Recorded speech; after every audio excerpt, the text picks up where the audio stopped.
Capítulo 18. Jesus dos 12 aos 29 anos.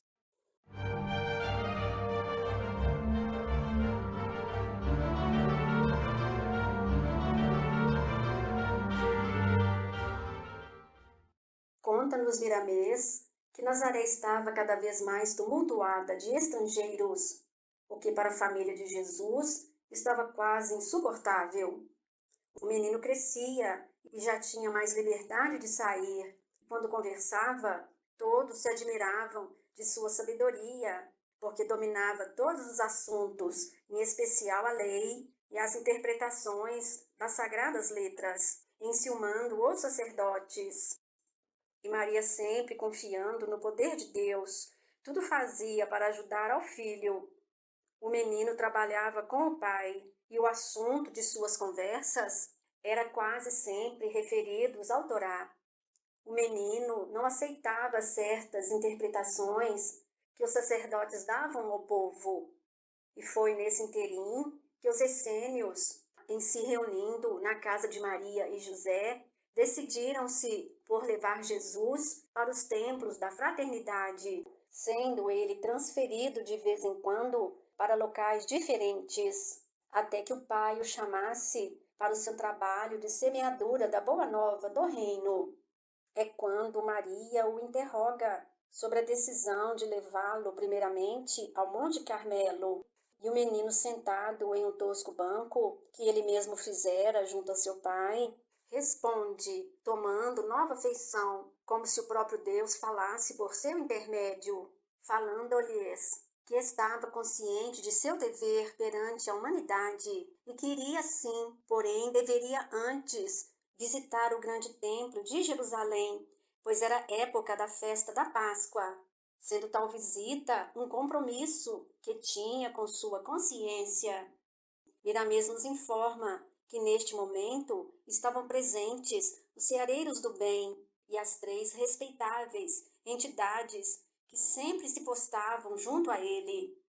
E assim parte Jesus com José e Maria para Jerusalém. Informa-nos Miramês que Jerusalém, por esta época, duplicava sua população. Em muitos casos, era obrigatório para os judeus se reunirem no templo do rei Davi, onde Salomão era reverenciado como construtor da grande casa do Senhor, e Moisés, o anjo que orientava toda a comunidade sacerdotal. O comércio era o primeiro a se destacar nessa ocasião, e o que a classe sacerdotal arrecadava por esta época seria de assombrar qualquer soberano. Milhares de animais eram levados como oferenda e suas carnes vendidas como alimento sagrado. E digno de nota, no lugar dos sacrifícios, reuniam-se falanges e mais falanges de espíritos vampiros, com suas formas monstruosas, a pedir sangue e mais sangue. Os ceareiros do bem a tudo assistiam condoídos. E naquele ano, os festejos judaicos estavam agitados com a presença de Jesus, porque em muitos, sabendo, para lá se dirigiram.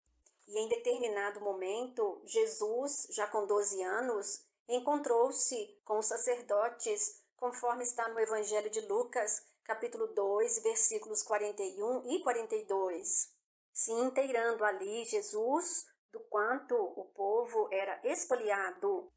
E já em presença dos sacerdotes, começou a ser interrogado o que ele, Jesus, achava das festas naquela casa de Deus, ouvindo de Jesus que o povo estava cada vez mais se empobrecendo e que a escravidão do Egito ainda continuava pela opressão dos poderosos, e que tais festas eram comandadas pelos espíritos das trevas, pois a bênção de Deus deveria ser encaminhada às criaturas sofredoras e não aos templos de pedra, que se afastassem, pois, de seus caminhos de interesse de posse e poder temporal.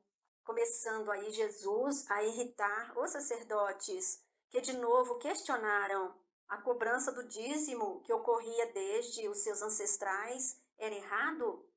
Jesus informa, não era ele contrário à cobrança do dízimo, mas que não cobrassem dos pobres.